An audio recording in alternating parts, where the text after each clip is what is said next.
राम भक्त हनुमान जी में मैनेजमेंट की जबरदस्त क्षमता है। संपूर्ण रामचरितमानस में और हनुमान जी को समर्पित सुंदरकांड में ऐसी कई घटनाओं का जिक्र है जहां पर हनुमान जी ने बल और बुद्धि का बेहतरीन संतुलन पेश किया है।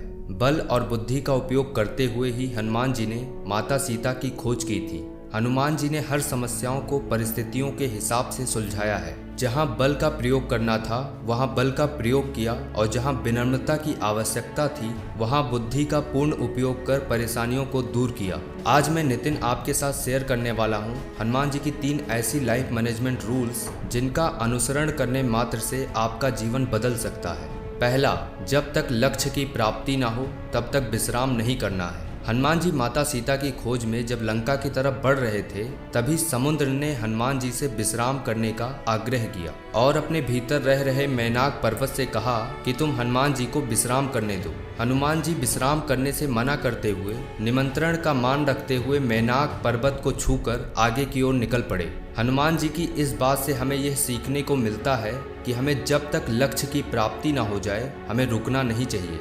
दूसरा, लक्ष्य हासिल करने के लिए कभी कभी झुकना भी पड़ता है। लंका की ओर बढ़ते हुए हनुमान जी को बीच रास्ते में सुरसा नाम की नाग माता ने रोक लिया और उनको खाने की जिद करने लगी। हनुमान जी ने बहुत समझाया पर वो नहीं समझी। यहाँ तक कि हनुमान जी ने वचन भी दे दिया, प्रभु श्री राम का काम करके आने दो, फिर खुद ही आकर आपका आहार बन जाऊंगा। लेकिन सुरसा नहीं मानी। सुरसा ने हनुमान जी को खाने के लिए जैसे ही अपना शरीर बड़ा किया, हनुमान जी अपना शरीर दुगना बड़ा कर लिए। फिर सुरसा ने अपना शरीर और बड़ा कर लिया। तब हनुमान जी समझ गए कि मामला मुझे यहाँ खाने का नहीं है, सिर्फ अहम का है। उन्होंने तत्काल सुरसा के बड़े स्वरूप के आगे खुद को छोटा कर लिया और उसके मुंह में से घूमकर निकल आए। सुरसा हनुमान जी के इस बुद्धि पराक्रम से काफी खुश हो गई और लंका का मार्ग प्रशस्त कर दिया। हनुमान जी के इस उदाहरण से हमें ये सीख मिलती है कि जहाँ मामला अहम का हो वहाँ बल नहीं बुद्धि का इस्तेमाल करना चाहिए। बड़े लक्ष्य को पाने के लिए अगर कहीं झुकना भी पड़े तो झुक जाना चाहिए।